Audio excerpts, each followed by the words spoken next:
بابا جان کی ایک حمد سے کروں گا جس کا ایک ایک شعر جو ہے وہ وحدت الوجود کے مختلف پہلوؤں کو اپنے اندر سمیٹے ہوئے. اجازت بسم اللہ الرحمن الرحیم.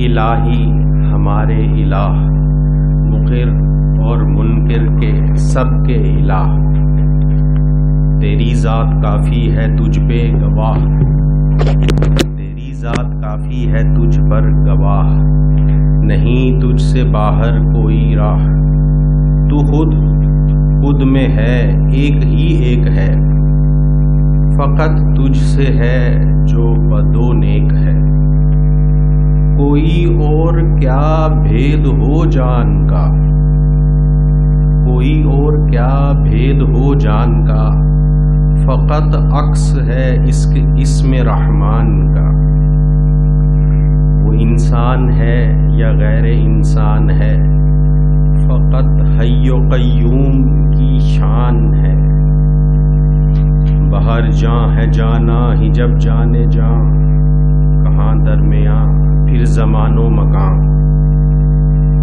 جدھر منہ کرو سامنے ہے وہی، کہا صبح نے شام نے ہے وہی. حضرات وحدت الوجود، سب سے پہلے تو یہ لفظ وحدت الوجود کے اوپر میں نے اس کتاب کے اندر سے 3 اقتباسات اس نیت سے لیے تھے کہ اگر کسی بندے کو وحدت الوجود کسی ایک پیج کے اوپر لکھ کر دینا ہو کہ وحدت الوجود کہتے کسے ہیں، اس سے ہمارا مقصد کیا ہے، تو وہ کیا ہو. یہ وہ الفاظ ہیں جو حضرت بابا جان نے ہی اپنی مختلف مجالس میں ہمیں پڑھائے ہیں. میں پیش کرتا ہوں. وحدت الوجود، خالق و مخلوق کے مابین روابط کی تشریح. وحدت الوجود کائنات اور رب کائنات یعنی خالق و مخلوق کے مابین تعلق اور ان کے باہمی روابط کی تشریح ہے. خالق و قدیم کے مخلوق و حادث سے رشتوں کی بحث ہی وحدت الوجود کی بحث ہے. وحدت الوجود ایک سچائی ہے. نظریے میں تو فرضیہ بھی ہوتا ہے لیکن یہ تو اصول ہے. اس لیے بابا جان فرماتے ہیں اس لیے نظریہ وحدت الوجود کی جگہ اصول وحدت الوجود لکھا بولا کریں. دوسرا پوائنٹ، شریعت کی زبان میں وحدت الوجود کا مطلب یہ ہے کہ غیر حق اپنے ہونے میں اور ہو کے رہ جانے میں مستقل مولائے واحد کا محتاج ہے. اصل میں شریعت کی زبان میں تو یہ محتاجی کا مسئلہ ہے. دوسری زبان کے فلسفیوں کو سمجھانے کے لیے البتہ فلسفیانہ زبان استعمال کی گئی. تیسرا پوائنٹ، قرآن اور حدیث کا نچوڑ فقہ ہے اور فقہ کا نچوڑ تصوف ہے اور تصوف کا نچوڑ وحدت الوجود ہے. نچوڑ کو دیکھ کے کیا پہلی چیز کی نفی ہو جاتی ہے؟ عطر کو دیکھ کے کیا یہ کہا جا سکتا ہے کہ گلاب اور چیز ہے اور عطر اور چیز؟ وحدت الوجود ابن عربی کی راہ سے کسی کو سمجھ آئے نہ آئے، یہ بات تو واضح ہے کہ اللہ نہ ہو تو پھر کیا ہوگا اور اللہ ہو تو پھر کیا نہیں ہوگا. جب اللہ کے ہونے سے ہی سب کچھ ہے تو بس پھر اللہ ہی اللہ ہے اور کیا ہے. جب جہاں جتنا جیسا وہ کسی کو مختار بنائیں گے، اس سے بھاگنے کا اختیار کس میں ہے؟ کوئی ذرہ وجود تقدیر سے باہر نہیں ہے. تقدیر کے معنی صرف مجبوری نہیں ہے، مجبوری مختاری دونوں شامل ہیں اس میں. کوئی ذرہ وجود کیا ان کی قدرت سے باہر ہو سکتا ہے؟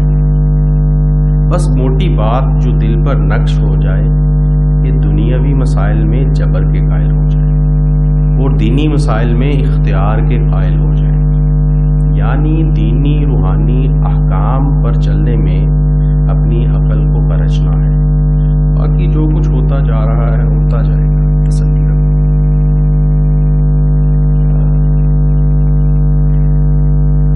اگلی چیز جو میرے پاس آپ کو پیش کرنے کے لیے وہ راہ کوسین میں سے باب سوم وحدت الوجود میں ہمارے برادر عزیز جناب رائے صاحب نے جو حضرت کے ملفوظات اکٹھے کیے ہیں اس کا باب سوم ہے۔ عجیب ایک خوبصورت اتفاق ہے کہ انبساط سبا کے اندر جو وحدت الوجود کا اسپیسیفک جو باب ہے وہ بھی باب سوم ہی ہے۔ ویسے میرا خیال تو یہ تھا کہ میں دونوں باب ہی آپ کی خدمت میں پیش کر دوں، اب دیکھیں ٹائم ہمیں کتنا اجازت دیتا ہے کہ یہ کام کیا جا سکے۔ اس کے ساتھ تیسری چیز جو میرے پاس تھی ان کتابوں کے اندر سے آپ کو پیش کرنے کے لیے وہ مراتب وجود اور تنزلات ستہ کی ایک تفہیم تھی، وہ بھی ہم دیکھتے ہیں کہ اگر ہمارے پاس ٹائم بچ جائے تو انشاءاللہ اس پہ بھی سے ہم گزرتے ہیں۔ اب حضرات وحدت الوجود کے اوپر جو گفتگو بابا جان نے فرمائی ہے وہ ہمارے کریم مسعود صاحب بھائی اور ہمارے ابرار صاحب اور ہمارے جو سینئر برادران ہیں، مزے کی بات یہ ہے کہ ہم تو بہت جونیئر بہت بعد میں بابا جان کی خدمت میں حاضر ہوئے، تو جب پہلے بابا جان کے ہاں جانا ہوا تو یہ حضرات یہ چیزیں بابا جان سے پڑھا کرتے تھے، تو جب ہم جا کے بیٹھتے تھے تو انہوں نے کتابیں کھولی ہوتی تھیں۔ حضرت مناظر احسن صاحب گیلانی علیہ الرحمہ کی ایک کتاب ان دنوں پڑھ رہے تھے، تو یہ لوگ تو ایسے منہمک ہو کر بیٹھتے تھے بابا جان کی خدمت میں اور وہ پڑھتے تھے، ہمیں البتہ نیند آتی تھی۔ 1 گھنٹے کے بعد ہماری جو ہے وہ بس ہو جاتی تھی۔ وہ بس ہونے کی ریزن ہے نا کہ اتنی مشکل لفظ اور سماعتوں کے لیے بالکل ناآشنا لفظ کہ جن کے مفاہیم کبھی ہمارے پردہ اسکرین کی ذہن میں کبھی جگمگائے ہی نہیں، اور اس کے بعد پھر یہ بابا جان کی طرف دیکھ رہے ہوتے تھے اور بابا جان کی طرف۔ اب اس سارے تناظر میں ہم وہاں بیٹھے رہتے تھے۔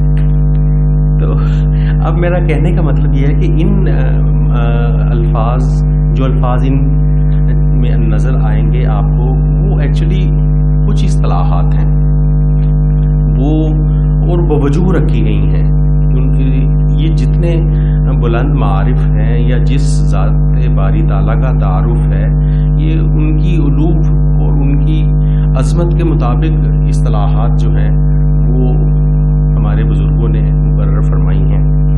اور دوسرا مقصد یہ بھی ہے کہ جو اس کا چاہنے والا ہو بس اس تک یہ پہنچے۔ یہ ایکچولی کیپسولز ہیں یا وہ ٹیبلٹس ہیں یا وہ انجیکشنز ہیں جو کہ اس بندے تک ہی پہنچنے ہیں جس کا یہ مرض ہے۔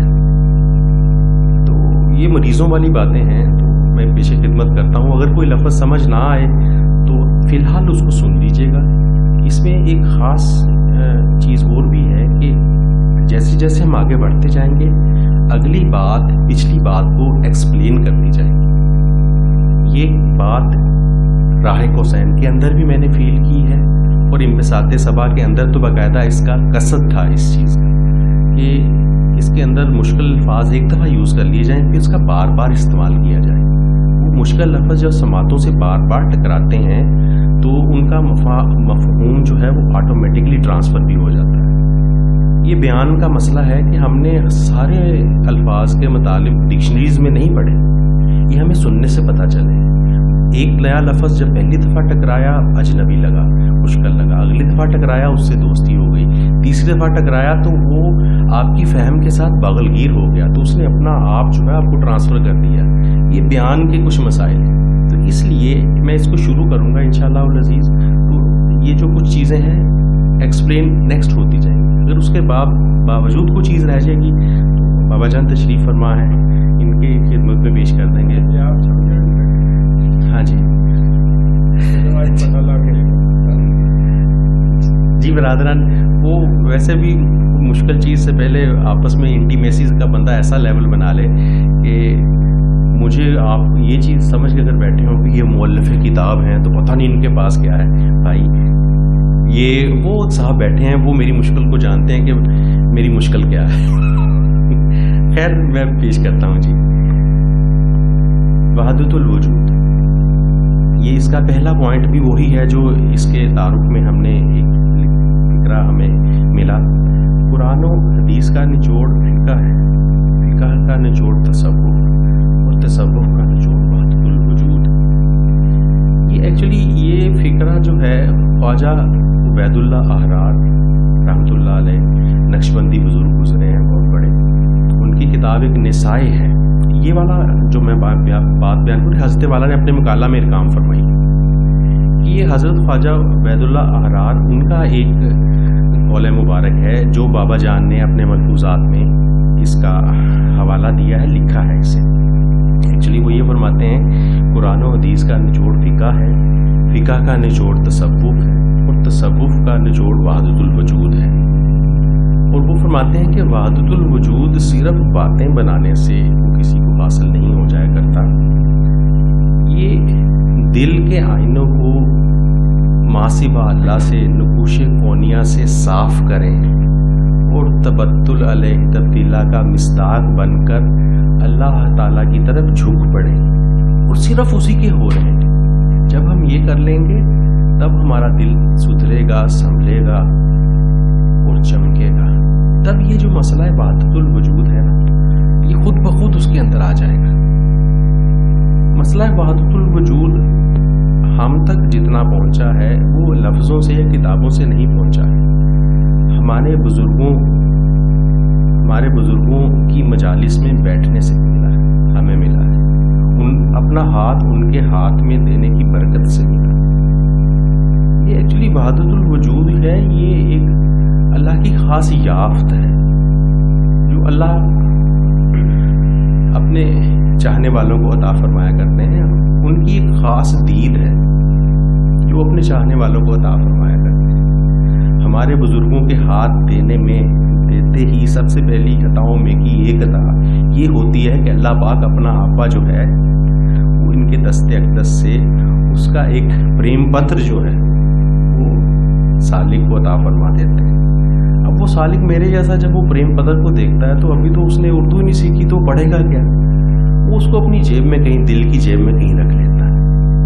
وہ دل کی جیب میں رکھا، جب وہ بلوغت کی منزلیں طے کرتا ہے، بڑا ہوتا ہے، زبان جب اس کو آتی ہے، تب وہ پریم پتر نکال کے دیکھتا ہے تو اس میں تحریراً اللہ لکھا ہوتا ہے.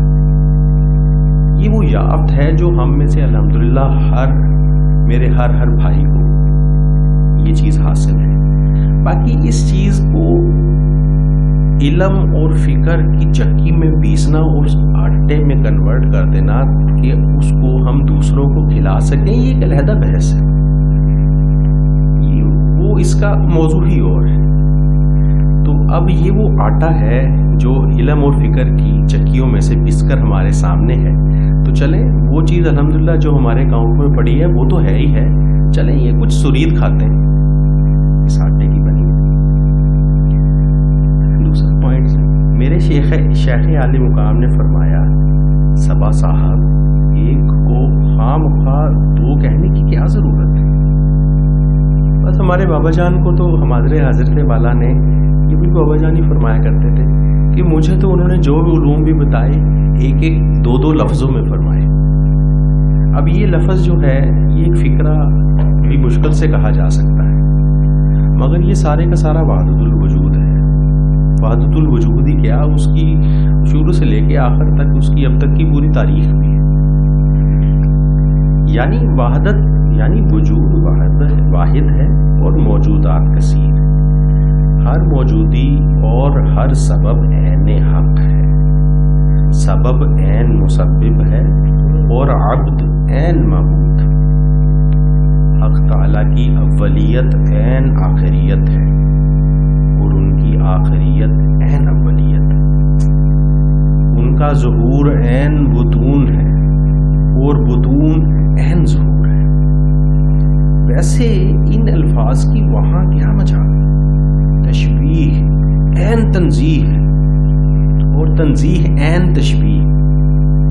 حضرت شیخ عبد القدوس گنگوہی فرمائے ہیں کہ کہ ہست قدوسی فقیری در فنا و در بقا، خود بخود آزاد ہوتی خود گرفتار آمدی۔ اب یہ چیز جو اس شعر میں بتائی گئی ہے، اس کو بہرحال شریعت کی حدوں سرحدوں اور قیدوں میں رکھنا ہے، اس کو شریعت کی حدوں میں رکھنا ہے، لیکن واردہ قلب ہے تو کہاں تک بھاگنا ہے بھائی؟ اگر دل میں آیا ہے تو کیسے بچو گے؟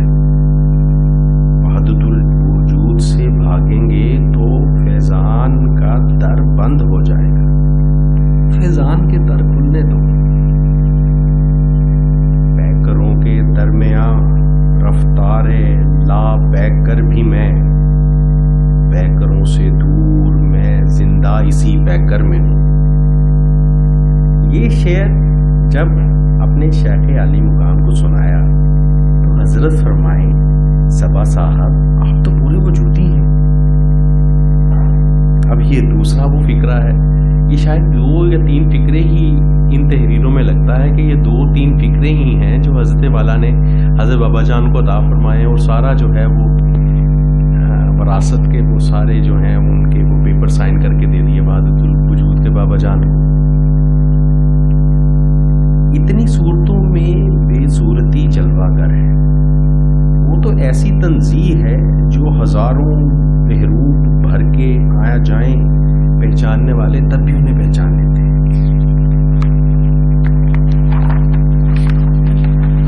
بہر رنگی کے خواہی جامہ می پوش، بانداز قدت را می شناسم۔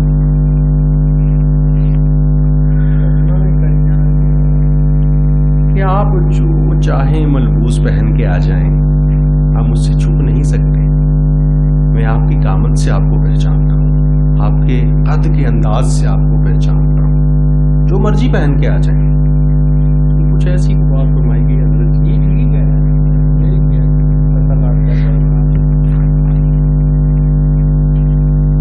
اللہ جناب حق تعالیٰ کا اسم ذاتی ہے اور باقی اسماء مبارکہ اسی اسم ذاتی سے آتے ہیں۔ جب اللہ کہا تو سارے اسماء مبارکہ کہہ دیے۔ آپ صلی اللہ علیہ وآلہ وسلم اسم ذاتی کا مظہر ہیں اور باقی تمام موجودات اسماء صفاتی کا مظہر ہیں۔ جناب حق تعالیٰ نے کسی پر اسم رحمان کی تجلی ڈالی اور کسی پر اسم الہادی کی، یعنی ایک خاص اسم کو اس آدمی کے وجود کا نیوکلیس بنایا، لیکن اللہ کے اللہ ہونے کا آئینہ صرف آپ صلی اللہ علیہ وآلہ وسلم کو بنایا۔ اسی کا نام جامعیت ہے۔ دوسرے تمام موجودات کا نیوکلیس تو بہرحال کوئی ایک اسم ہے۔ کوئی موجودی ایک سے زیادہ اسماء و صفات کا مظہر بن سکتی ہے، لیکن شان جامعیت فقط آپ صلی اللہ علیہ وآلہ وسلم کے وجود اطہر کو عطا ہوئی۔